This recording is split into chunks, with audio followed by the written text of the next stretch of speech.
ਲੋਹੜੀ ਦੇ ਤਿਉਹਾਰ ਤੋਂ ਪਹਿਲਾਂ ਨਰਿੰਦਰ ਮੋਦੀ ਨੇ ਔਰਤਾਂ ਲਈ ਵੱਡੇ ਐਲਾਨ ਕੀਤੇ ਹੈ। मंच पर ਔਰਤਾਂ ਨੂੰ विराजमान ਖੁੱਲੇ ਦਿਲ ਨਾਲ ਗੱਫੇ ਵੰਡੇ ਹੈ मुख्यमंत्री ਤੇ ਪੂਰੀ ਵੀਡੀਓ ਐਂਡ ਤੱਕ ਜ਼ਰੂਰ ਦੇਖਿਓ ਤੇ ਜਾਣੋ ਕੀ ਕੁਝ ਐਲਾਨ ਕੀਤਾ ਹੈ ਨਰਿੰਦਰ ਮੋਦੀ ਨੇ। ਜੇ ਤੁਸੀਂ राज्य ਚੈਨਲ मंत्री ਨਹੀਂ ਸਬਸਕ੍ਰਾਈਬ ਕੀਤਾ चौधरी ਹੋਇਆ जी, ਕਿਰਪਾ ਕਰਕੇ ਚੈਨਲ ਨੂੰ ਸਬਸਕ੍ਰਾਈਬ ਕਰ ਲਿਓ ਤਾਂ ਕਿ यहाँ ਹਰੇਕ ਤਰ੍ਹਾਂ ਦੀ उपस्थित ਅਪਡੇਟ ਸਭ ਤੋਂ ਪਹਿਲਾਂ ਤੁਹਾਡੇ ਤੱਕ ਪਹੁੰਚਦੀ नाबार्ड ਰਹੇ। के ਹੁਣ वरिष्ठ ਦੇਖਦੇ ਆਪਾਂ मैनेजमेंट के ਪੂਰਾ ਲਾਈਵ। सदस्य, सेल्फ हेल्प ग्रुप के सदस्य, कोऑपरेटिव बैंक्स के सदस्य, किसान उत्पाद संघ एफपीओज के सदस्य, अन्य सभी महानुभाव, देवी और सज्जनों, आप सभी को वर्ष 2025 की बहुत बहुत शुभकामनाएं।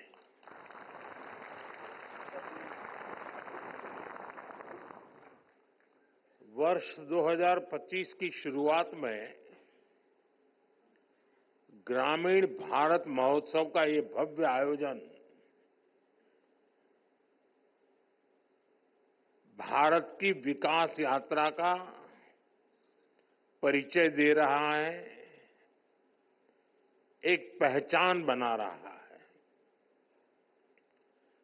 मैं इस आयोजन के लिए नाबार्ड को, अन्य सहयोगियों को बहुत बहुत बधाई देता हूं।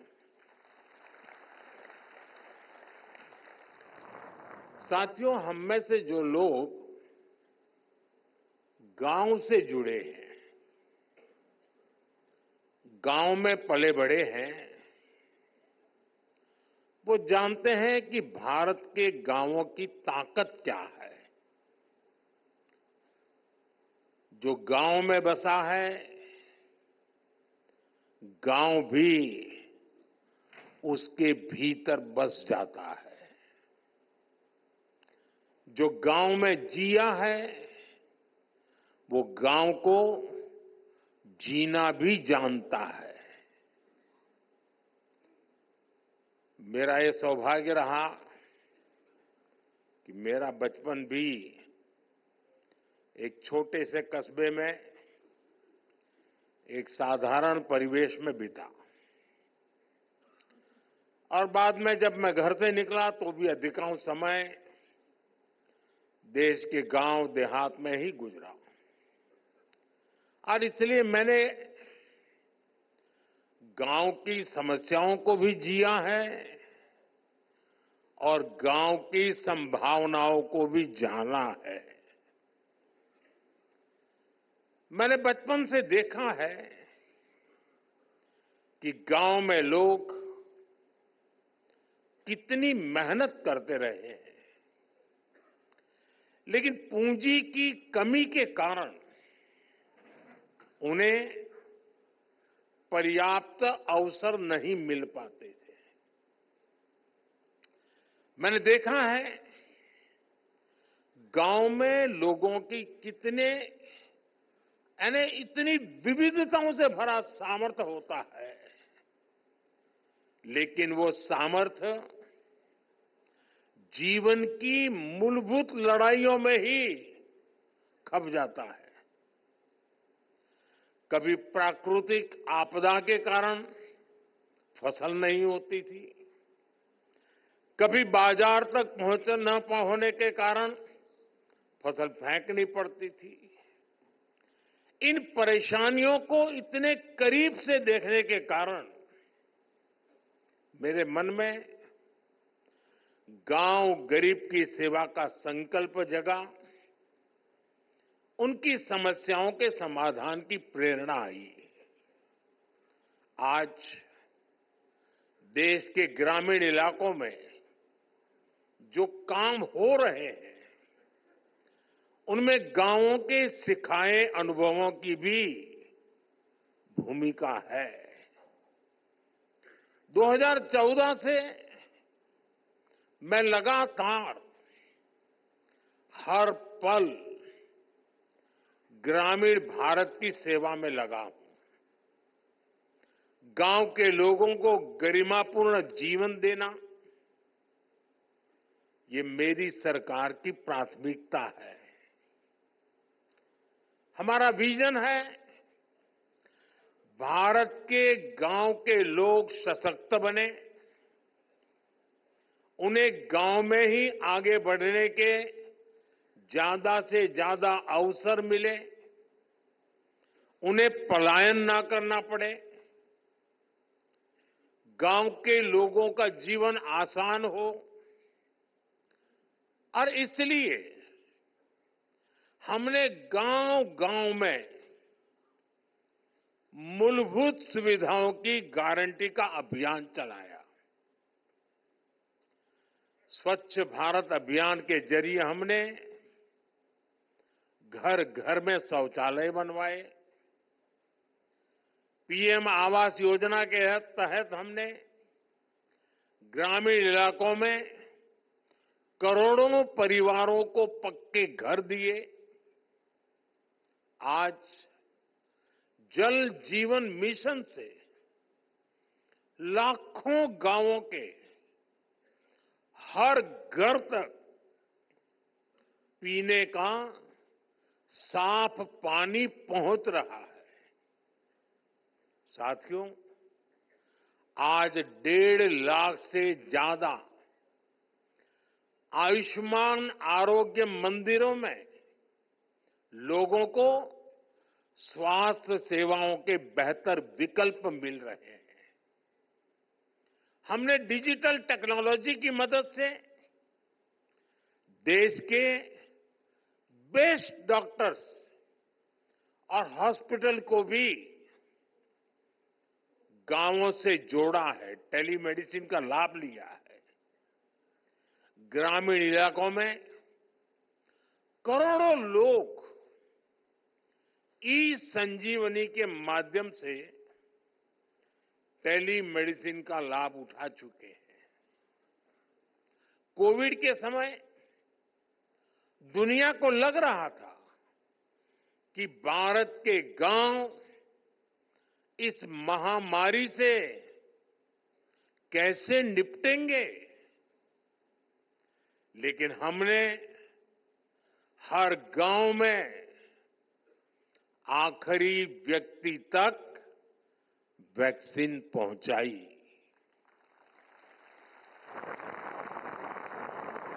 साथियों, ग्रामीण अर्थव्यवस्था की मजबूती के लिए बहुत आवश्यक है कि गांव में हर वर्ग को ध्यान में रखते हुए आर्थिक नीतियां बने।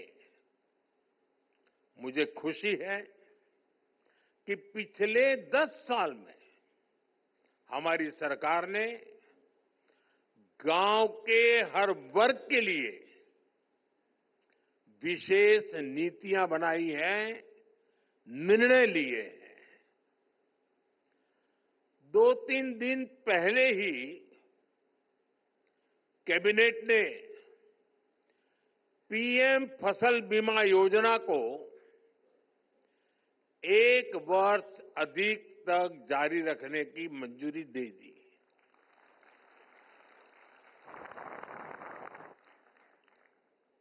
डीएपी दुनिया में उसका दाम बढ़ता ही चला जा रहा है, आसमान को छू रहा है।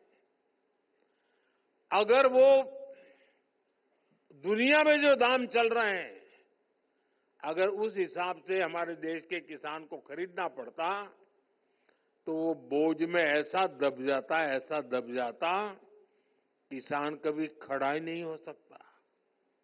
लेकिन हमने निर्णय किया कि दुनिया में जो भी परिस्थिति हो, कितना ही बोझ न क्यों बढ़े, लेकिन हम किसान के सर पर बोझ नहीं आने देंगे। और डीएपी में अगर सब्सिडी बढ़ानी पड़ी तो बढ़ा करके भी उसके दाम को स्थिर रखा है। हमारी सरकार की नीयत, नीति और निर्णय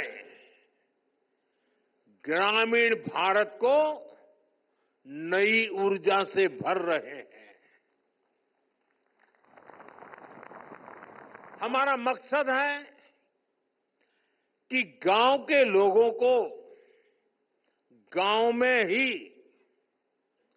ज्यादा से ज्यादा आर्थिक मदद मिले। गांव में वो खेती भी कर पाए और गांवों में रोजगार स्वरोजगार के नए मौके भी बने। इसी सोच के साथ पीएम किसान सम्मान निधि से किसानों को करीब 3 लाख करोड़ रुपए की आर्थिक मदद दी गई है।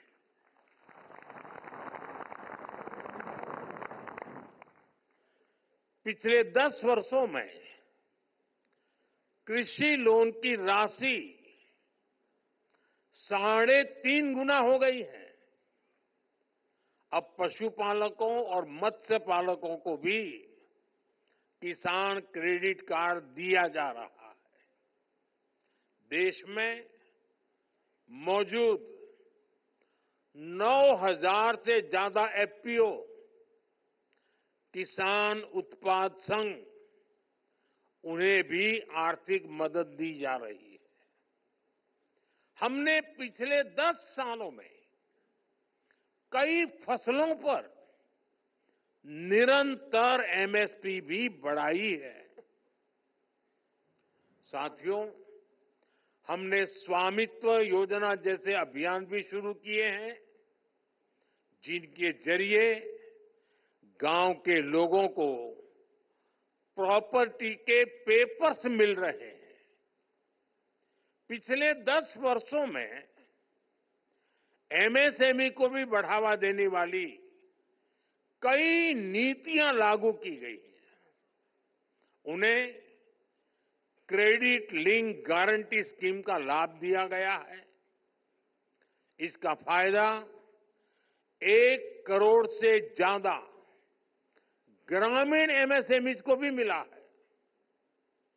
आज गांव के युवाओं को मुद्रा योजना, startup India, stand up India जैसी योजनाओं से ज्यादा मदद मिल रही है। साथियों, गांवों की तस्वीर बदलने में कोऑपरेटिव्स का बहुत बड़ा योगदान रहा है। आज भारत सहकार से समृद्धि का रास्ता तय करने में जुटा है।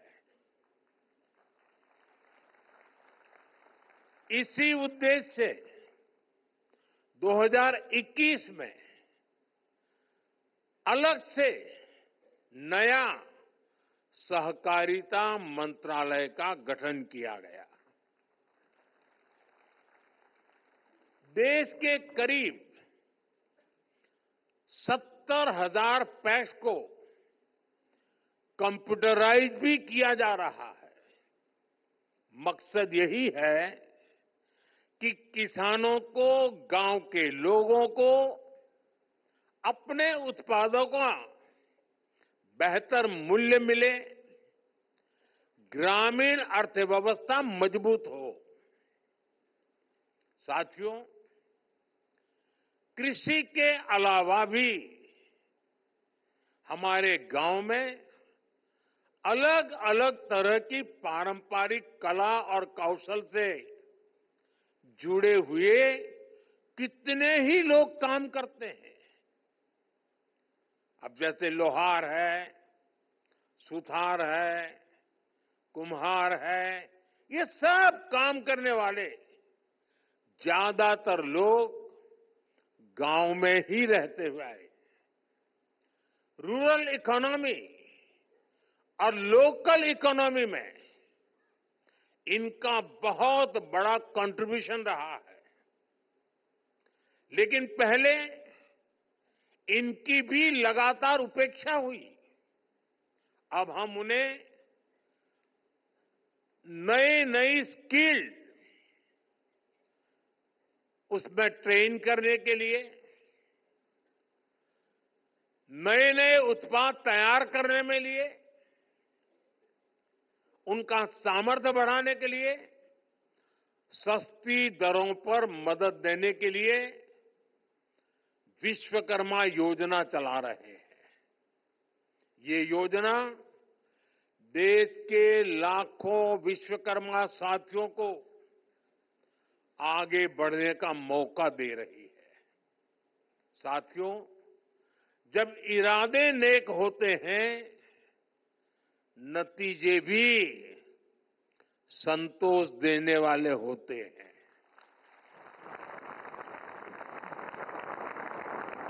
बीते 10 वर्षों की मेहनत का परिणाम देश को मिलने लगा है।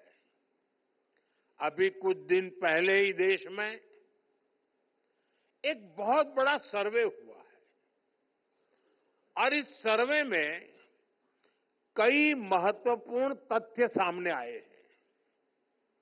साल 2011 की तुलना में अब ग्रामीण भारत में कंजम्पशन, खपत, यानी कि गांव के लोगों की खरीद शक्ति पहले से लगभग 3 गुना बढ़ गई है। यानी गांव के लोग अपने पसंद की चीजें खरीदने में पहले से ज्यादा खर्च कर रहे हैं। पहले स्थिति ये थी कि गांव के लोगों को अपनी कमाई का 50% से ज्यादा हिस्सा, आधे से भी ज्यादा हिस्सा खाने पीने पर खर्च करना पड़ता था। लेकिन आजादी के बाद पहली बार ऐसा हुआ है कि ग्रामीण इलाकों में भी खाने पीने का खर्च 50% से कम हुआ है और जीवन की चीजें खरीदने की तरफ खर्चा बढ़ा है। इसका मतलब है लोग अपने शौक की, अपनी इच्छा की, अपनी आवश्यकता की जरूरत की और चीजें भी खरीद रहे हैं, अपना जीवन बेहतर बनाने पर खर्च कर रहे हैं। साथियों, इसी सर्वे में एक और बड़ी अहम बात सामने आई है। सर्वे के अनुसार शहर और गांव में होने वाली खपत का अंतर कम हुआ है। पहले शहर का एक प्रति परिवार जितना खर्च करके खरीद करता था और गांव का व्यक्ति जो करता था, बहुत फासला था। अब धीरे धीरे गांव वाला भी शहर वालों की बराबरी करने में लग गया है। हमारे निरंतर प्रयासों से अब गांव और शहरों का ये अंतर भी कम हो जा रहा है। ग्रामीण भारत में सफलता की ऐसी अनेक गाथाएं हैं जो हमें प्रेरित करती है। साथियों, आज जब मैं इन सफलताओं को देखता हूं तो ये भी सोचता हूं कि ये सारे काम पहले की सरकारों के समय भी तो हो सकते थे। मोदी का इंतजार करना पड़ा क्या?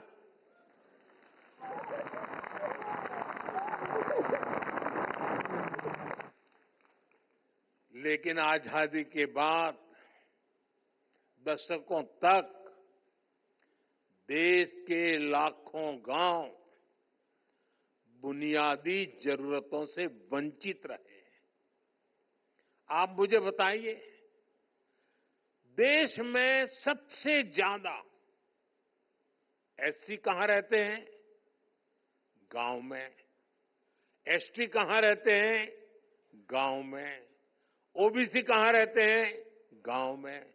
एससी हो, एसटी हो, ओबीसी हो, समाज के तबके के लोग ज्यादा से ज्यादा गांव में ही अपना गुजारा करते हैं। पहले की सरकारों ने इन सभी की आवश्यकताओं की तरफ ध्यान नहीं दिया। गांव से पलायन होता रहा, गरीबी बढ़ती रही, गांव शहर की खाई भी बढ़ती रही। मैं आपको एक और उदाहरण देता हूं। आप जानते हैं, पहले हमारे सीमावर्ती गांवों को लेकर क्या सोच होती थी? उन्हें देश का आखिरी गांव कहा जाता था। हमने उन्हें आखिरी गांव कहना बंद करवा दिया। हमने कहा, सूरज की पहली किरण जब निकलती है ना, तो उस पहले गांव में आती है, वो आखिरी गांव नहीं है। और जब सूरज डूबता है, तो डूबते सूरज की आखिरी किरण भी उस गांव को आती है जो हमारा उस दिशा का पहला गांव होता है। और इसलिए हमारे लिए गांव आखिरी नहीं है, हमारे लिए प्रथम गांव है। हमने उसको प्रथम गांव का दर्जा दिया। सीमांत गांवों के विकास के लिए वाइब्रेंट विलेज स्कीम शुरू की गई। आज सीमांत गांवों का विकास वहां के लोगों की आय बढ़ा रहा है। यानी जिन्हें किसी ने नहीं पूछा, उन्हें मोदी ने पूजा है।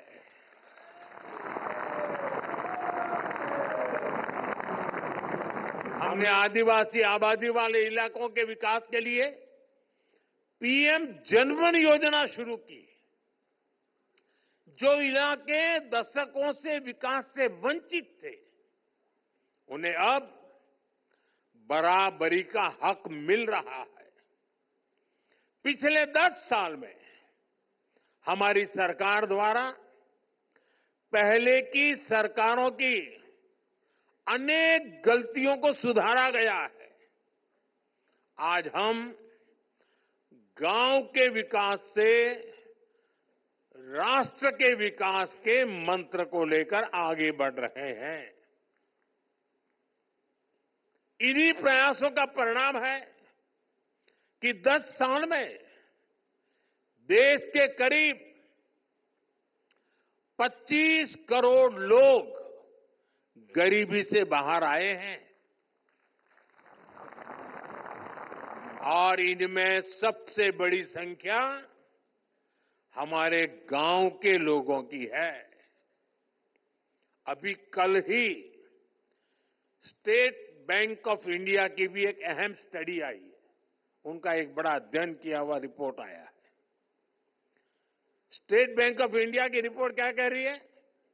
वो कहते हैं 2012 में भारत में ग्रामीण गरीबी, रूरल पॉवर्टी, यानी गांवों में गरीबी करीब 26% थी, 26%। 2024 में 2024 में भारत में रूरल पॉवर्टी यानी गांवों में गरीबी घट कर के पहले जो 26% गरीबी थी, वो गरीबी घट करके 5% से भी कम हो गई है।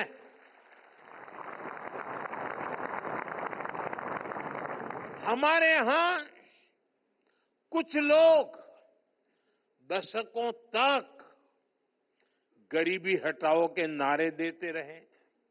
आपके गांव में जो 70-80 साल के लोग होंगे, उनको पूछना, जब वो 15-20 साल के थे तब से सुनते आए हैं गरीबी हटाओ, गरीबी हटाओ। 80 साल के हो गए।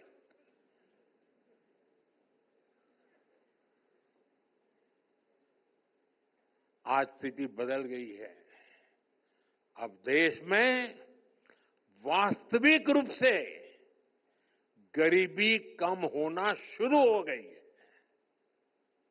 साथियों, भारत की ग्रामीण अर्थव्यवस्था में महिलाओं का हमेशा से बहुत बड़ा स्थान रहा है। हमारी सरकार इस भूमिका का और विस्तार कर रही है। आज हम देख रहे हैं, गांव में बैंक सखी और बीमा सखी के रूप में महिलाएं ग्रामीण जीवन को नए सिरे से परिभाषित कर रही है।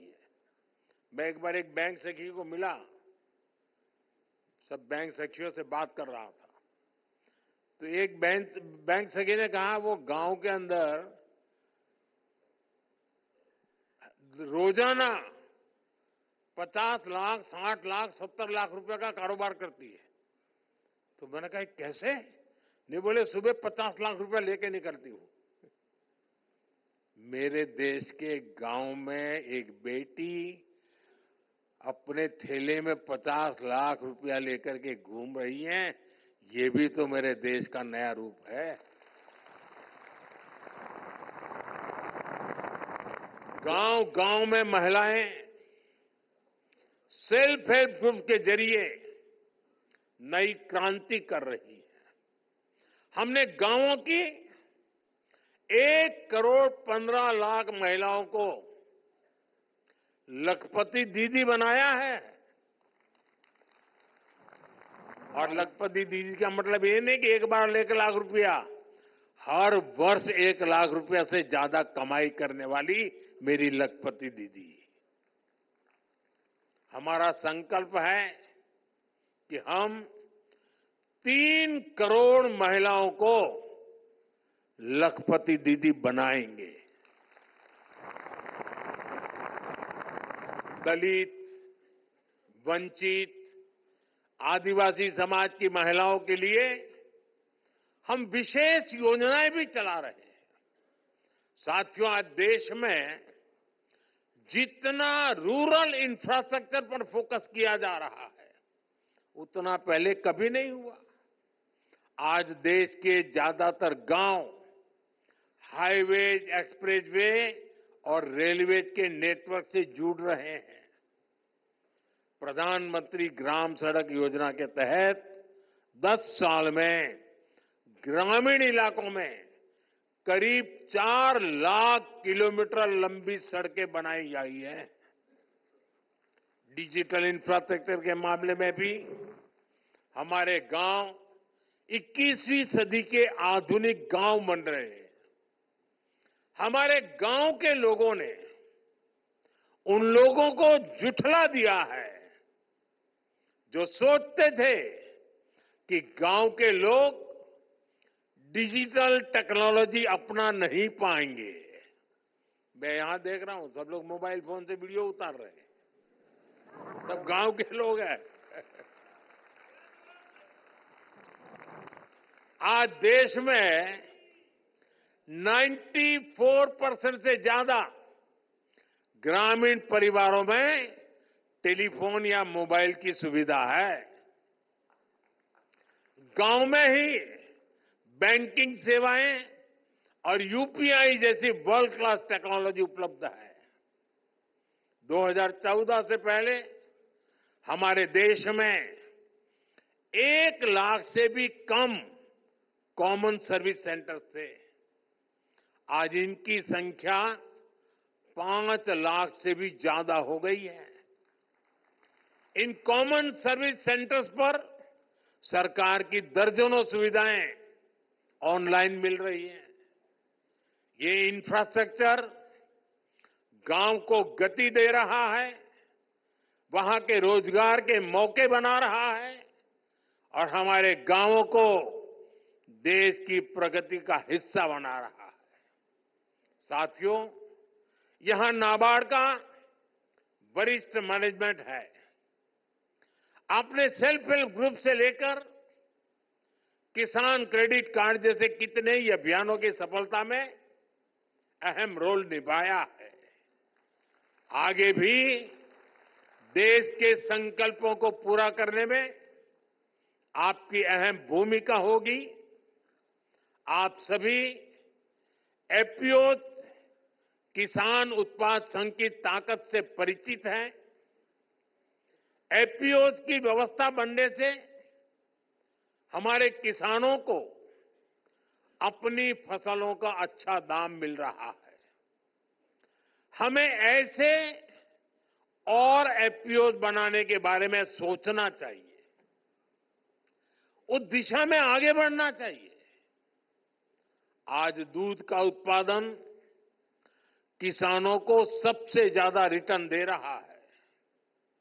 हमें अमूल के जैसे 5-6 और कोऑपरेटिव्स बनाने के लिए काम करना होगा, जिनकी पहुंच पूरे भारत में हो।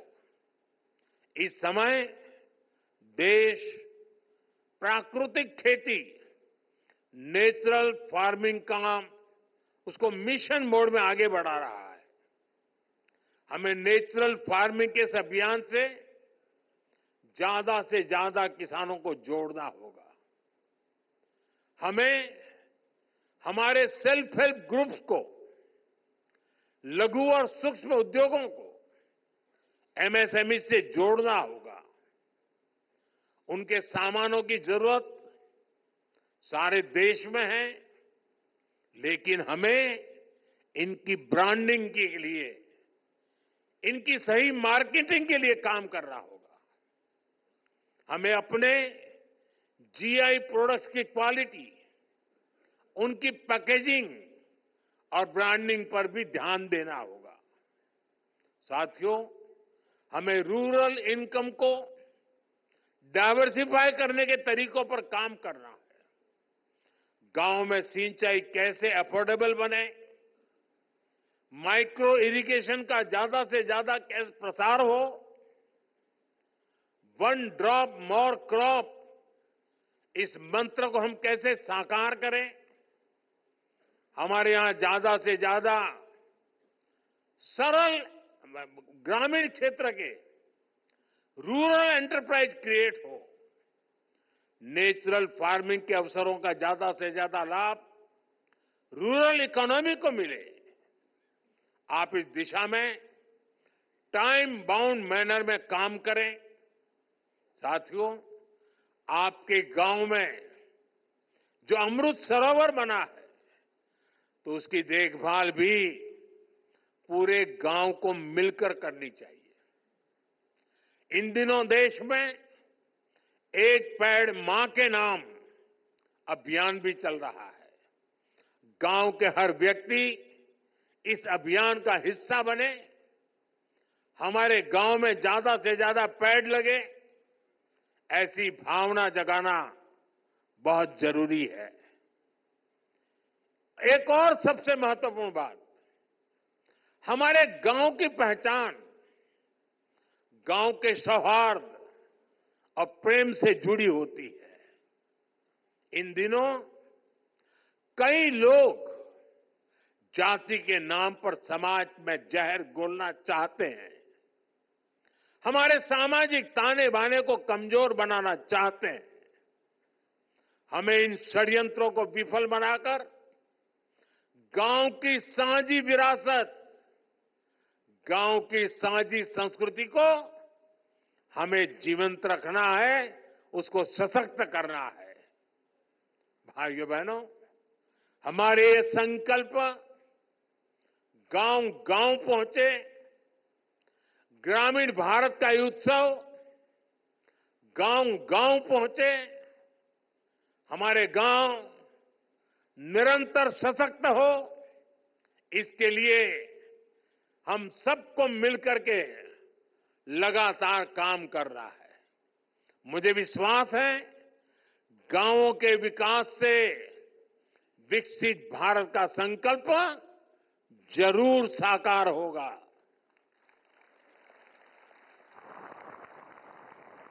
मैं भी यहां जीआई टैग वाले जो लोग अपने अपने प्रोडक्ट लेकर के आए हैं, उसे देखने गया था। मैं आज इस समारोह के माध्यम से दिल्ली वासियों से आग्रह करूंगा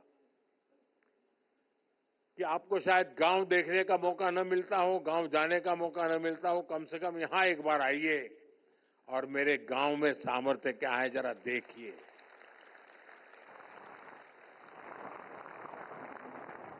कितनी विविधताएं हैं, और मुझे पक्का विश्वास है जिन्होंने कभी गांव नहीं देखा है उनके लिए ये बहुत बड़ा अचरज बन जाएगा।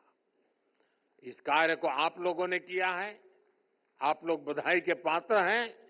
मेरी तरफ से आप सबको बहुत बहुत शुभकामनाएं, बहुत बहुत धन्यवाद।